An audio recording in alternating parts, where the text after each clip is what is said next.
Out.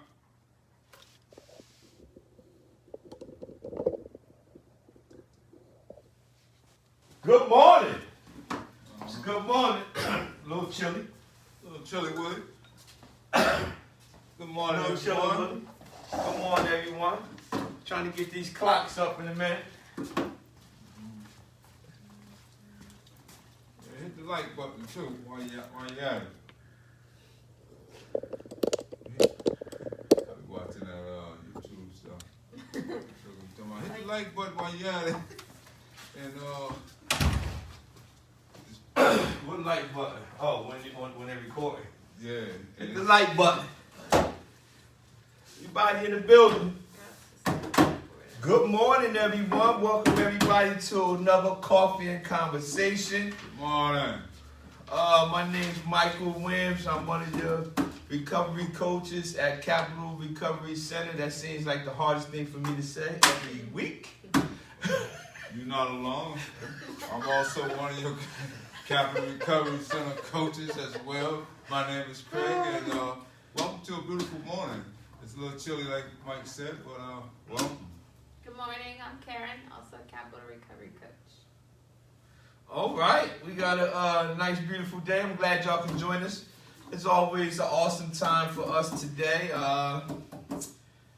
We're going to have a group today. We're going to be talking about recovery capital, its role in sustaining recovery, and what is recovery capital. Those are some of the things we will discuss today. Also, we're going to have some questions and answers. If you have any questions on our live, you can put a question up, and we'll answer some questions today as we're going to do things different. Yeah, that's it. So what else? We got any more announcements? Do we have roll this week? Yes, we do. Tomorrow, Wednesday at 10, at the Community Hub at Downtown Delhi in Vineland. Oh, All yeah, right. Yeah, nice location. Yeah. That's a real good location too. Be real busy out there. A lot of activity. How everybody else doing out there? Let us know how you're doing out there this week. All right, y'all ready? Let's get busy. Let's get into it. All right. Who wants to read? This particular worksheet comes from something I printed off the website, Faces and Voices of Recovery.org. This was an article that they had on their blog. Again, what we're going over is from Faces and Voices of Recovery.org. If you would like this material that we are going to be previewing or discussing, you can just leave a comment and I will give you the link to this particular teaching. All right, let's go. It says recovery capital, its role in sustaining recovery. I like that word, sustaining and maintaining. They are really like two of the words I like. Recovery capital is a phrase that's gaining in popularity as we broaden our understanding of the recovery process. However, it can feel a little academic. What does it mean in real terms? What does that mean in real terms? What is recovery capital? What is recovery capital? Good question. According to the author and researcher William White, the concept of recovery capital was introduced by Robert Granfield and William Cloud that's a good guy, in a series of articles in their books, Coming Clean, Overcoming Addiction Without Treatment. Woo-hoo-hoo! That's a good one right there. Wow. That's a tweet. Somebody tweet that. Overcoming Addiction Without Treatment. Granfield and Cloud define recovery as a volume of internal and external assets to initiate and sustain recovery from severe alcohol and other drug problems. Internal and external. Go on, yeah. Well, that's a good one because when I think of internally and externally, I'm a recovering addict, just in case those who may not know. When I think about the internal aspect of it, well, I always like to say I like to take inventory of my own background and my own predicament that I've allowed myself to be placed in by the use of drugs and alcohol. But I like the other aspect of the external factors that assisted me along the way in my recovery. So, yeah, I couldn't just drive past those two words, you know. And I'm gonna say something on him too, because when they're talking about recovery capital, the internal part has to align with the external part. I teach people, or I discuss, or I mentor people, and I always tell them, your inside life will determine what goes on outside. And what I mean by that is, whatever you're feeding yourself inside will always show on the outside. If you're feeding yourself negativity after negativity, please don't be shocked if your fruit is negativity. That's because your internal reflects what you're going to have on your outside. So when you're dealing with recovery capital, we here at Capital Recovery Center, we as recovery coaches would like to get the individual recoveries to not only focus on the external, but also the internal. The external is actually when people go away to programs. You can go to a program, detox, and take some treatment, and your external will start to repair itself. You'll start to look healthy. You'll start to do all these physical things will start to line up. But if you do not do any work on the internal, it does not matter. My mentor, my sponsor, my spiritual advisor, whatever you want to title you want to give him, he used to always tell me, man, you ain't nothing but a dressed up trash can. I used to be like, man, what kind of mentor is you? He said, because he was basically telling me that I look good on the outside, but inside I was so full of garbage because I did not do no internal work. So when you're thinking about recovery capital, you have to worry about, or we want you to focus on your internal and external asset. That's good, Mike, because the Bible says, as a man thinketh, so is he. All right, who want to take over? Karen, you like? Right here versus White States, right? Yes. White States recovery capital is conceptually linked to natural recovery, solution-focused therapy, strengths-based case management, recovery management, resilience and protective factors, and the ideas of hardiness, wellness, and global health. Conceptual link to natural recovery, solution-focused therapy. That is a term, or I had came across when I was doing counseling interning. Solution-focused therapy, and I never forgot it, because if I was just talking about, the motivational word that I gave for Monday for this week was devouring your past. And what I mean by that is, instead of worrying about the problem, try to focus on a solution to the problem. You can get overwhelmed if you're constantly thinking about the issues that you have, the struggles you have with this, the struggles you have with this, the lack of finance you have with this. And I'm not saying that those things aren't real, but however, you should put more effort and more emphasis on solution-focused therapy. If you don't like to use the term therapy, because every time you use words like therapy, everybody be like, I ain't crazy or something. You know, I don't know why. We just associate therapy. So solution-focused situations, or change the word, because a lot of times people just terminology get people afraid. And all these factors that were just read and just talked about, we do some of those things here. We do what we call a RMP, Recovery Management Plan. And so there's many pathways to recovery. Many. And we talk about that on Thursday. Yeah. At our recovery meeting. Yeah. 1 o'clock, be there, Thursday. Right. And so there's many aspects that one can take, or many roads. How you say that, Mike? Many pathways that you can take to get to where you're trying to go. Just because you don't take my pathway does not mean you have to get to, you won't get to the true destination. Right. So it's many different pathways. You can have a whole list of them. A lot of people don't like that though. So unfortunately, some people still have not come around to the concept of many pathways of recovery. And in certain meetings, they feel like, well, if you didn't do the abstinence-based strategy, then you have not achieved the success that I achieved. And that's all right. People have their right to feel how they feel. But I don't care how you feel. There's many pathways to recovery. As long as your sobriety is in order and you're working on your recovery capital, hey. All right, let's roll. We're looking good. Looking good. There is an added functionality to this concept, however. The resources or capital a person needs depends heavily on the severity of a person's substance use disorder and the resources they already have available.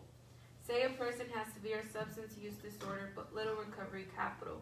They are more likely to benefit from professional treatment and post-treatment support services.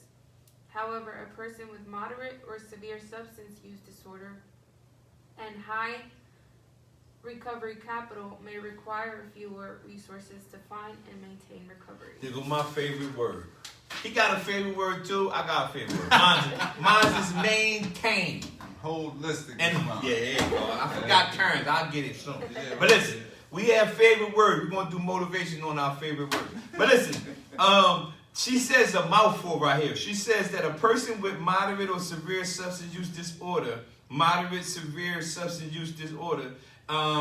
has high recovery capital may require fewer resources to find and maintain recovery.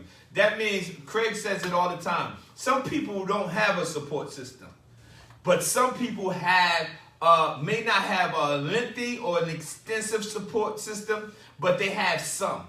And if a person has some type of recovery capital where they have the support, they'll be able to maintain their sobriety a lot easier than the individuals who don't have any support. And that's why here at Capital Recovery Center, we deal with the individual and try to see, like Craig mentioned, the RMP, the Recovery Management Plan, to see where the person needs the most help in their particular walk of recovery.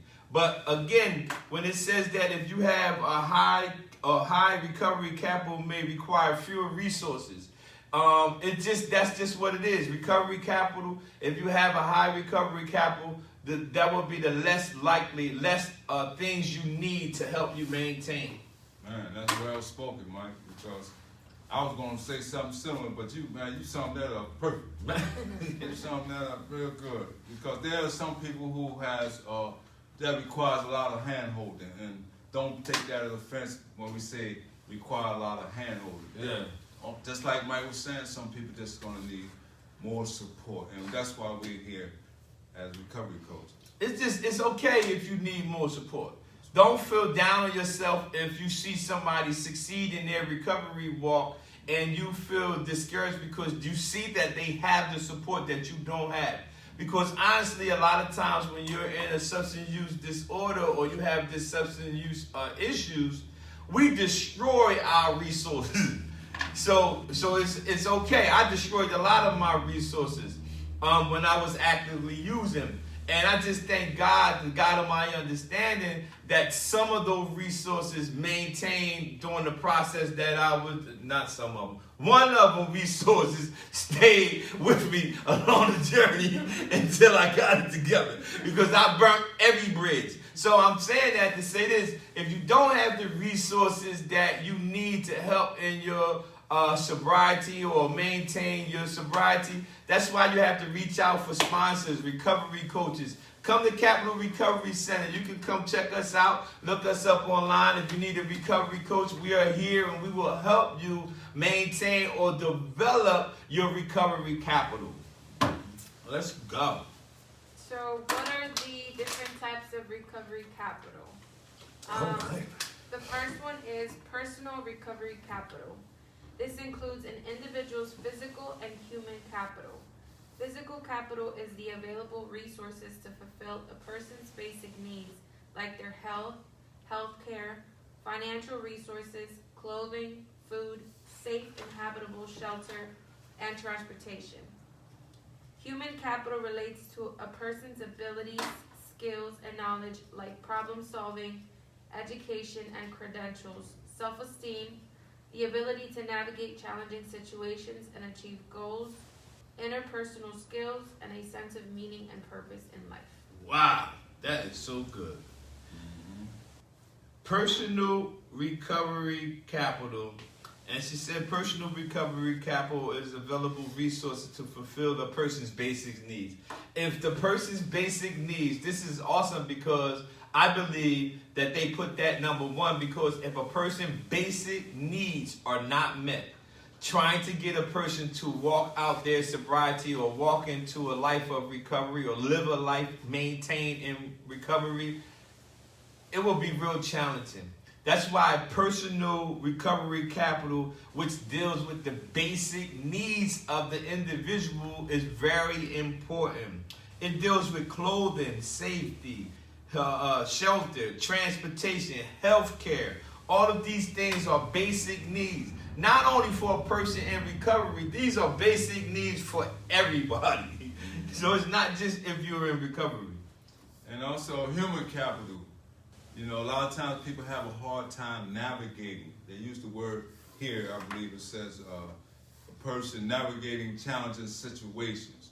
And so a lot of times people don't know where to go for resources. So that's why we're here. And we have some great resources when it comes to employment, whether it's come from residential treatment, IOP, or just simply needing transportation. And I was telling a guy the other day, yesterday, matter of fact, he said one of the challenges he faces, he worked through temp agencies, that he don't have adequate transportation. And I reassured him that, hey, you may not have that of your own vehicle, but we can assist you with bus tickets. That's an accommodation. You know? So those type of things is very essential to those who trying to navigate through gaining their human capital. All right, so I just want to share that little tidbit. And I also, what you said, to go back on to what you were saying, the ability to navigate challenging situations. It's so important to be able to. I gotta tell anybody who actively are using or who came out of actively using, the same ability to navigate to get the substance that you wanted is the same ability that you can use to navigate, get the things to help you in your recovery. What I mean by that is you were very tenacious to get what you wanted. How do I know that? Because I was. I did whatever I had to do to get the substance. And that means that I was able to navigate through all types of craziness to get what I needed. So that shows me that I have the ability to navigate through any situation. I just turned it off when I got on the recovery side. But my mentor was a great mentor. He still is a great mentor. He told me the same ability that you use to navigate to get the drug is the exact same ability you need to use to navigate to get the services that you need to help you maintain your recovery. And all of y'all have the exact same ability. Any questions and answers? Anybody got questions out there? Anybody got questions out there? If you have any questions, you can put it in the live and we'll discuss your question right here in our recording. So if you have any questions that you need answered, just put it in the comment section and Miss Karen will answer every last one of them. Yeah. How you doing, Mr. Brandon? How you doing? Good to see you, man. You're here every week, man. We gotta find you a gift card or something. He's here every week. Welcome, Brandon. Welcome, Brandon. The second one is Family Social Recovery Capital. These resources relate to intimate relationships with friends and family, relationships with people in recovery, and supportive partners. It also includes the availability of recovery-related social events. All right, let's take apart this one, Mr. Dingle. Well, See what we got here. let's talk about family and friends, because family is so very important. And I was one who, I burned some bridges along the way, but thank God I did have a family member family support. Not only my family, but also my church. And those who I develop valuable relationships, and so that's very important. So if you have somehow damaged some relationships, hey, listen. Only thing you have to do, reach out and try to restore those relationships. And we're here, like we say, social events. Social events is very important as well, because here at Capital Recovery Center, we have our recovery walk coming up, right? Coming up And soon. so we're going to be doing a lot of stuff. That's right. Tell them, Mike. Hey, Brandon, man, that's good, man. Brandon said he's doing pretty good, you guys. He's at work. Oh, hey, great. man, thank you, man. If y'all got any questions, just put it in the comment section and we will answer your questions live right here on our recording. And again, when we answer our questions on any question, we will be answering from our expertise. What that simply means is whatever level of expertise we have to your question, that's what we will provide you. So it will not be something that we will do outside of the realm of our expertise. Also, when Craig was saying that the resources related to intimate relationships with friends and family, sometimes you might have to develop new friendships. Mm-hmm. This is one of your recovery capital things that we need to discuss, is because sometimes you will have to develop new friendships.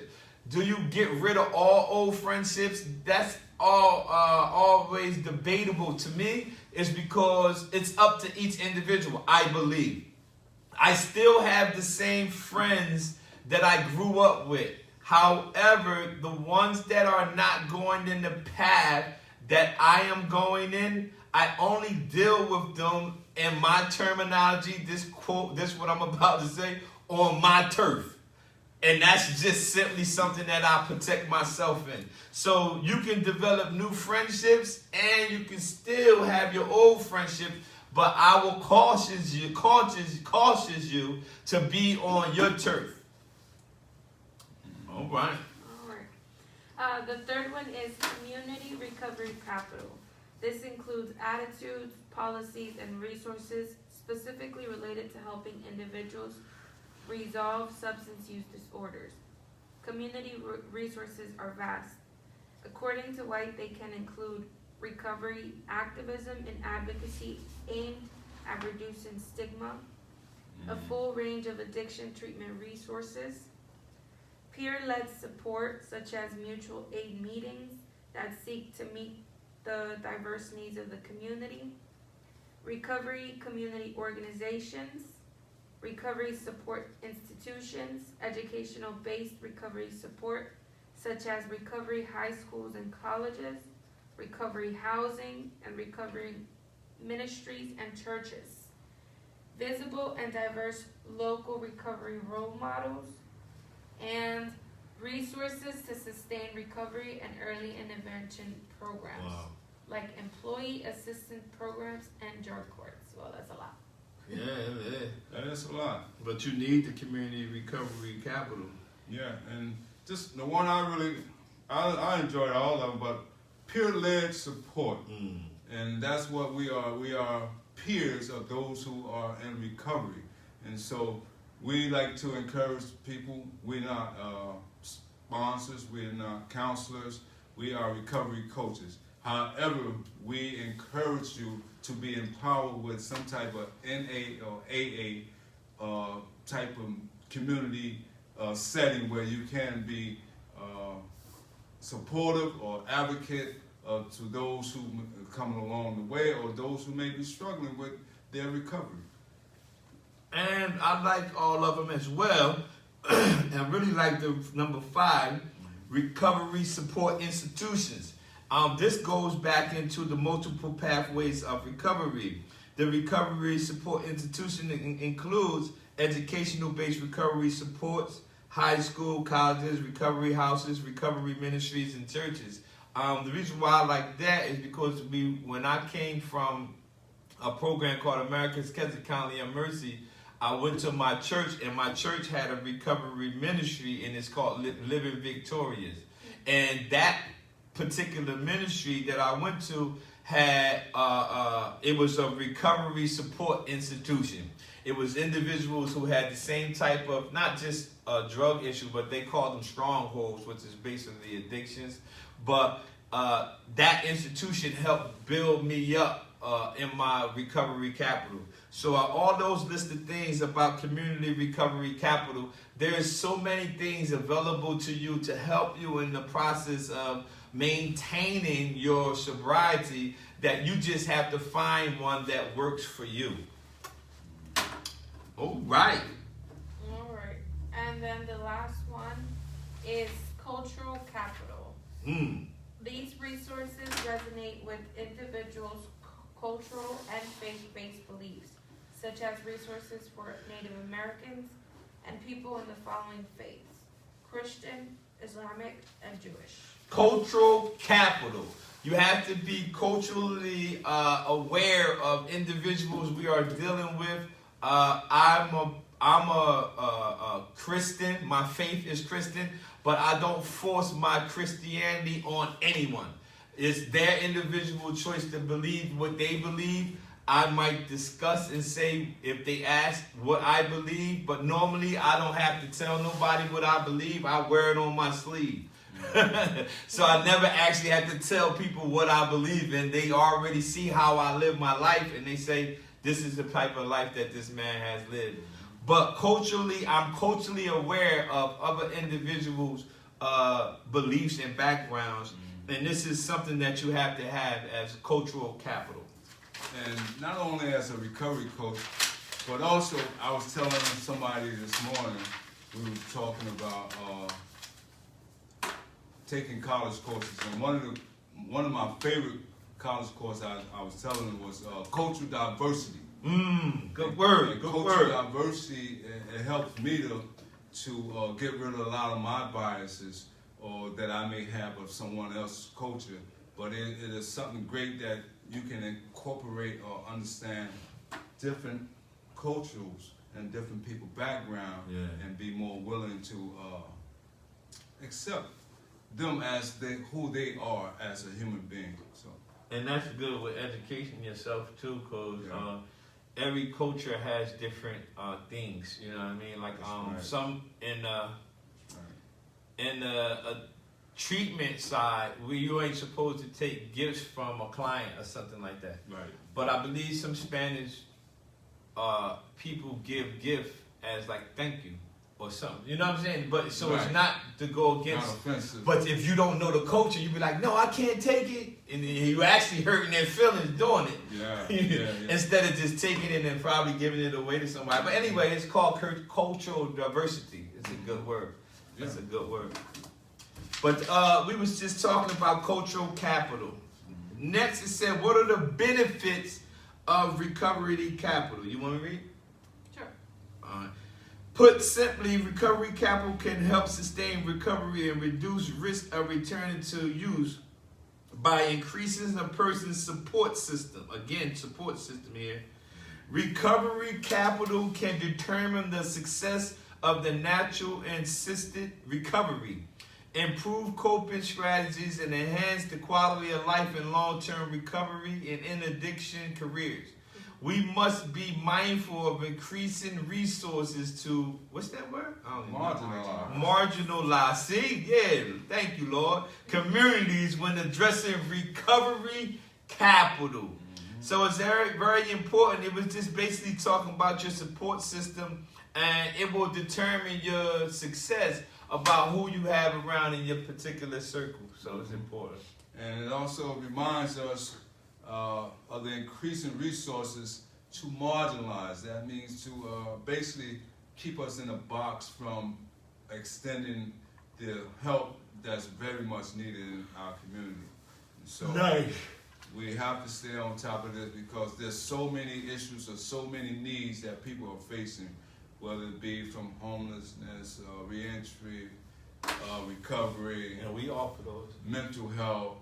So we're here for you. We're here for you, man. Any questions and answers? Any questions on here? Let me see what we got. Got a lot of people tuned in. Y'all got any questions? Just put them on the comment section and we'll go over it. Never be afraid to ask a question. And remember, no question is considered an unimportant question. No one question is wrong. All right. Don't forget Thursday, 1 o'clock, all recovery meeting. And about Roe, we have Roe this week in Millville, right? Vineland, I'm sorry. And Vineland. And lastly, it says, how do you measure your recovery capital? White helpfully designs a scale that can be used to assess a person's recovery capital. Identify areas to improve and help formulate a recovery capital plan, which is our recovery management plan, with actionable steps. That's a big word. Actionable steps. 3 words I use all the time are information plus application equals destination. And the reason why I use those words when I'm doing my teaching or anything is because we give you the information. If you never apply the information, you won't reach the true destination that you're trying to get, which is maintain your sobriety or maintaining your recovery. You have to have actionable steps. With that, what y'all got? Anything else? Man, you sound like a real scholar over here, man. You know what? I'm gonna tip my hat to you today, man. Hey, man, listen, you man. Great job, brother. Hey, okay, we got a question here. All right. What is the first step to getting a substance out of your life? Who want to take that one? Well, one of them is what we call detoxification. And that is basically going to whether it be in Spirit Hospital or a treatment facility that provides those services, right? Near you. Near you. Wherever you may be, I believe on to jump on what Mr. Craig just said, the first step to getting a substance out of your life is getting the chemical of the substance out of your system. So before you start on the long journey of the recovery process, we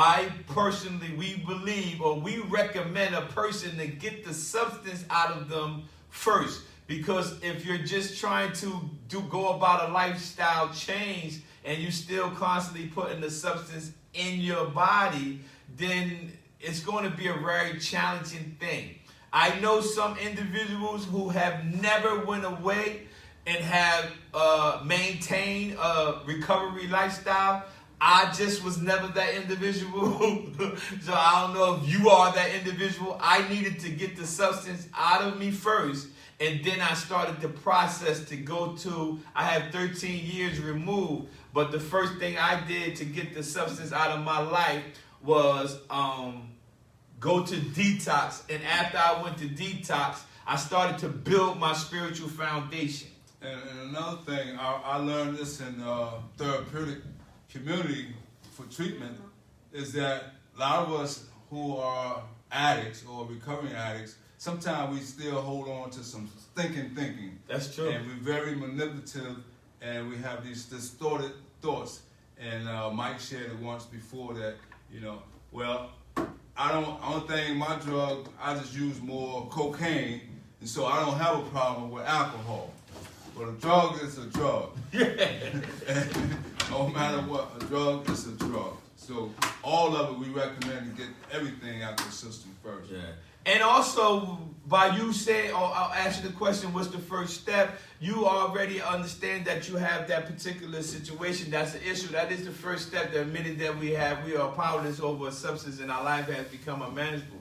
So the first step, you already accomplished that part. Now you need to try to get into a particular facility that will help detoxificate you and get the substance out of you. And we like to touch on what we call our 5 stages of change. Yeah. Pre-contemplation, contemplation, preparation, action, and the last one is Mike's favorite word. Maintenance stage. That's my favorite word. I love the stage of maintenance because it's a repeated experience every day, you maintaining your sobriety. So also, every week y'all can have us some questions. Thank you, Brandon, for the questions, and we hope we answered it to the best of our ability. You can always put other questions on there later. And Miss Karen will get to those questions later on social media. Also, thank everybody for tuning in. We enjoy what we do. We are passionate about it. Yes, we get paid to work here, but we love to help individuals in the process of transforming their lives. Thank you for tuning in to Coffee and Conversation. My name's Mike. I'm one of the recovery coaches here at Capital Recovery Center. And I am Craig, and it's nice seeing everyone virtually. And I'm Karen. Thank you for tuning in. Thank you. All right, guys. See you later. Good stuff. Good stuff.